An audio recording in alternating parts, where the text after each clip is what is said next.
இந்த வீடியோல நம்ம வந்து எலக்ட்ரோகெமிஸ்ட்ல இருந்து ஒரு ப்ராப்ளம் தான் பார்க்க போறோம். இது வந்து உங்க புக் பேக் எக்ஸர்சைஸ்ல இருக்கக்கூடிய ஒரு ப்ராப்ளம் தான். இது கொஞ்சம் நமக்கு வந்து ரொம்ப லென்த்தியா வந்து இருக்கும். நான் டீடைல்டா எக்ஸ்பிளைன் பண்ணி நான் ஃபுல் வீடியோ போட்டுருக்கேன். டீடைல்டு சொல்யூஷன் வேணும்ன்றவங்க வந்து ஃபுல் வீடியோ வந்து பாத்துங்க. இந்த வீடியோல நம்ம என்னன்னா இந்த ரியாக்ஷனுக்கான டெல்டா ஜி நாட் மட்டும் எப்படி கால்குலேட் பண்றது நம்ம வந்து பார்ப்போம். ஸோ இந்த ப்ராப்ளத்துல டெல்டா ஜி நாட்டும் கால்குலேட் பண்ண சொல்லியிருக்காங்க. ஈக்விலிபிரியம் கான்ஸ்டன்ட் நம்ம கால்குலேட் பண்ண சொல்லியிருக்காங்க. ஸோ ரெண்டையும் ஒரே வீடியோல வந்து நம்ம கால்குலேட் பண்ண முடியாது. டெல்டா ஜி நாட் மட்டும் எப்படி கால்குலேட் பண்றது நம்ம வந்து பார்ப்போம். ஓகே. ஸோ அப்போ டெல்டா ஜி நாட் வந்து நமக்கு எப்படி இருக்கும், என்ன ஃபார்முலா பார்த்தீங்கன்னா minus NF E not. Okay.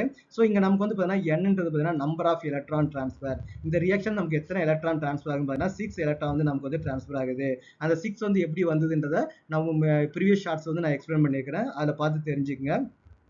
இல்லை நீங்கள் பெட்டர் வந்து பார்த்தீங்கன்னா ஃபுல் வீடியோ பார்த்தீங்கன்னா அதில் வந்து எல்லாமே வரிசையாக இருக்கும். அது உங்களுக்கு வந்து ரொம்ப மோர் யூஸ்ஃபுல்லாக வந்து இருக்கும். நெக்ஸ்ட் என்ன பண்ணுறாங்க பார்த்தீங்கன்னா எஃபோட வேல்யூ நமக்கு என்னது 96,487. அதை நீங்கள் ரவுண்ட் ஆஃப் பண்ணி 96,500 எடுத்துக்கலாம், தப்பு கிடையாது. அப்போ இ நாட் செல் வந்து நமக்கு வந்து கண்டுபிடிக்கணும். அப்போ இ நாட் செல் கண்டுபிடிக்க நம்ம என்ன ஃபார்முலா பார்த்தீங்கன்னா இ நாட் ரைட் மைனஸ் வந்து நமக்கு வந்து இ நாட் லெஃப்ட்னு எடுத்துக்கலாம். இல்லை E naught cathode minus E naught anode கூட நம்ம வந்து எடுத்துக்கலாம். ஓகேவா. அப்போ நமக்கு வந்து ரைட் சைடு நமக்கு எப்பவுமே நமக்கு என்ன ரிடக்ஷன் தான் நமக்கு வந்து நடக்கும். அப்போ நமக்கு எது ரெடியூஸ் ஆயிருக்குது, கேட்மியம் தான் ரெடியூஸ் ஆயிருக்குது. அப்போ கேட்மியம் வந்து என்னன்னா கேட்மியம் வந்து பார்த்தீங்கன்னா 2+ இருந்து 0வா நமக்கு வந்து கன்வெர்ட் ஆயிருக்குது. அப்போ கேட்மியத்தோட ரிடக்ஷன் பொட்டன்ஷியல் வேல்யூ நமக்கு வந்து என்ன அப்படின்னு வந்து பார்த்தீங்கன்னா -0.40. அப்போ நமக்கு இங்க என்ன ரெடியூஸ் ஆயிருக்குது, கேட்மியம் தான் ரெடியூஸ் ஆயிருக்குது. அப்போ கேட்மியத்தோட ரிடக்ஷன் பொட்டன்ஷியல் வந்து பார்த்தீங்கன்னா -0.40.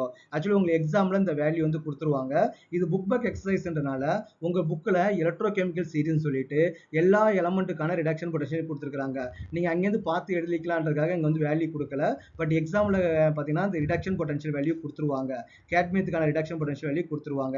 நெக்ஸ்ட் என்ன பண்ணா லெஃப்ட் சைடு நமக்கு என்ன நடக்கும், ஆக்சிடேஷன் வந்து நடக்கும். அப்போ குரோமியம் நமக்கு வந்து என்ன ஆக்சிடைஸ் ஆகுது, குரோமியம் வந்து 3+ ஆக்சிடைஸ் ஆகுது. அப்போ இதோட ரிடக்ஷன் பொட்டன்ஷியல் நமக்கு வந்து எவ்வளவுன்னு பார்த்தீங்கன்னா மைனஸ் ஆஃப் -0.74 -0.74. ஓகே.